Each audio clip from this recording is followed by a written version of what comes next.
বিশ্বৰ ভিতৰতে আটাইতকৈ জ্বলা জলকীয়া হ'ল বীজ জলকীয়া বা ভোট জলকীয়া। গিনিজ বুক অৱ ৱৰ্ল্ড ৰেকৰ্ডত নাম অন্তৰ্ভুক্ত কৰিবলৈ সক্ষম হৈছিলে এই বীজ জলকীয়া বা ভোট জলকীয়াই। আৰু এনেকুৱা এজন যুৱকৰ ওচৰত আজি মই আছো, যিজন যুৱকে নিজৰ গাত, নিজৰ চকু, নিজৰ মুখে কাণে লগালে সেই বীজ জলকীয়াৰ জ্বলা অনুভৱ নকৰে। আৰু আমাৰ কাষত আছে এই কৌশিক শইকীয়া। এই কৌশিক শইকীয়া শিৱসাগৰ জাজি তামোলপুৰৰ হয়, আৰু এই তামোলপুৰৰ কৌশিক শইকীয়াই আপোনাৰ নিজৰ গাত বীজ জলকীয়া সানি পেলাই আজি আমাৰ দৰ্শকসকলক দেখাব। এইটো লোৱা, আৰু তুমি কি কৰিব পাৰে জলকীয়া দিলে? জলকীয়াটো মই গাত লগাই দেখাইছো চকুত। প্ৰথমতে আমাৰ দৰ্শকসকলক এই কৌশিক শইকীয়াই নিজৰ চকুৱে মুখে আপোনাৰ এই যি চকুত লগাই দেখাইছে, এইটো ভাবিব নোৱাৰা এটা দৃশ্য যে নিজৰ গাত আপোনাৰ এই বীজ জলকীয়া সানিছে। এনেকে ধৰণে বীজ জলকীয়া সনাটো আমাৰ কাৰণে এইটো অসম্ভৱ, সাধাৰণ মানুহৰ কাৰণে এইটো অসম্ভৱ। কিন্তু এই বীজ জলকীয়া কৌশিক শইকীয়াই সৰু পৰাই মানে যেতিয়াৰ পৰা জনা হ'ল তেতিয়াৰ পৰাই এই বীজ জলকীয়া নিজৰ গাত সানিব পাৰে, খাব পাৰে, আৰু তেওঁ কোনো ধৰণৰ অনুভৱ নকৰে। তুমি কেতিয়াবা গম পালা তুমি জলকীয়া খাব পাৰা? মই যেতিয়াৰ পৰা জনা হৈছো তেতিয়াৰ পৰাই মই গম পাইছো যে মই জলকীয়া খাব পাৰো। জ্বলা অনুভৱ নহয় মোৰ তেতিয়া। হয়, জলকীয়াটো খালে কেনেকুৱা ধৰণৰ সোৱাদ পোৱা তুমি? কিবা এটা সোৱাদ লাগে, কেনেকুৱা লাগে? জলকীয়াটো খালে মোৰ এনেই বেলেগ কিবা শাক পাচলি খোৱাদৰে লাগে। কোনো ধৰণৰ সোৱাদ নাপাওঁ। তোমাৰ এতিয়া কিমান বয়স হৈছে? মোৰ এতিয়া 20 বছৰ হৈছে। কিমান বছৰৰ পৰা তুমি খাব পাৰা? মই প্ৰায় জনাৰ পৰা খাই আহিছো 4 বছৰ 5 বছৰ এনেকুৱা। হয়। আৰু এতিয়া তুমি কি কৰি আছা, মানে নিজৰ জীৱনৰ আগবাঢ়ি যাবলৈ কি কৰি আছা? এতিয়া এই পৰীক্ষা চৰীক্ষা দি আছো। হয় হয় হয়, এটা বিশেষ কাৰণত আপোনাৰ এটা ৰোগত আক্ৰান্ত হৈ আছে বাবে আপোনাৰ বীজ জলকীয়াটো খাই দেখাব নোৱাৰে। কিন্তু তেওঁ বীজ জলকীয়া আপোনাৰ এটা দুটা নহয়, কিলো বীজ জলকীয়া খালেও তেওঁ কোনো ধৰণৰ অনুভৱ নকৰে। আমাৰ পিতৃ তেওঁৰ লগত, আমি পিতৃৰ পৰা জানিব চেষ্টা কৰিম। আপোনালোকে কেতিয়াবা গম পালে?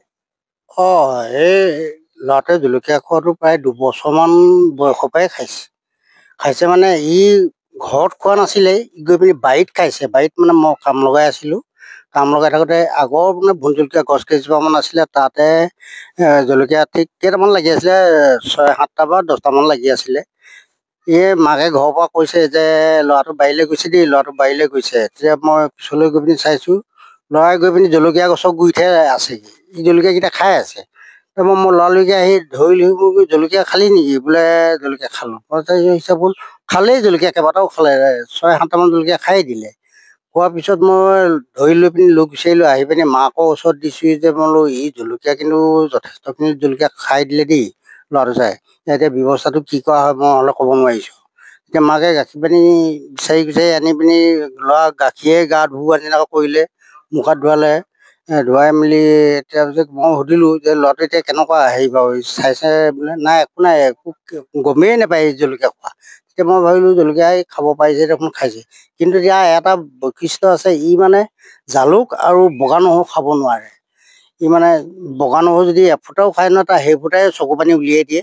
জালুক যদি অকণমান খায় সেইকণেই তাৰ চকু পানী উলিয়ায়। কিন্তু ভোট জলকীয়া সি যিমানখিনি দিয়ে সিমানখিনিয়ে খায়। সি কিবা সোৱাদতেই খায় নে পুৰণিতে খায়, আমি একো গমেই নাপাওঁ। পুনৰ কৌশিকক এটা কথা জানিব চেষ্টা কৰিম। তোমাৰ জ্বলা লাগে, কি খালে জ্বলা লাগে? মোৰ জ্বলা নহৰু খালে আৰু জালুক খালেহে জ্বলা পাওঁ। তুমি যিহেতু জলকীয়া খালে জ্বলা নোপোৱা, তুমি কেতিয়া প্ৰদৰ্শন কৰিছা নেকি? প্ৰদৰ্শন কৰিছো। ক'ত কৰিছা? আগতে স্কুলত পঢ়ি থাকোঁতে ছাৰহঁতে দেখাবলৈ কয়। আৰু যিটো টেষ্ট বাদ যিটো থাকে, টেষ্ট বাদটো তুমি জ্বলা নোপোৱা, জলকীয়া খালে কিন্তু বেলেগ বস্তু খালে জ্বলা পোৱা। তুমি চিকিৎসা কৰিছিলা নেকি? চিকিৎসা তাৰপিছত নাই কৰা।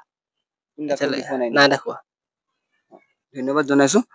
হয়, এয়া আছিলে আপোনাৰ কৌশিক শইকীয়া। আৰু এই কৌশিক শইকীয়াই হিচাপ নোহোৱাকে আপোনাৰ জলকীয়া ভক্ষণ কৰিব পাৰে, নিজৰ গাত লগাব পাৰে, তেওঁ কিন্তু কোনো ধৰণৰ অনুভৱ নকৰে। এই বিষয়ে আপোনাৰ বিজ্ঞানীসকলে এওঁৰ ওপৰত গৱেষণা কৰাটো জৰুৰী হৈছে। আৰু এয়া কোনো বেয়া চিমটম নহয় বা বেয়া ফালে যোৱা নাই। আৰু আমি অনাগত দিনত যি কৌশিক শইকীয়া আছে, তেওঁ ভৱিষ্যতৰ ভাল হোৱা কামনা কৰিছো। যিকোনো খবৰৰ বাবে যোগাযোগ কৰক 7099017330 লগতে 7099017110 নম্বৰত।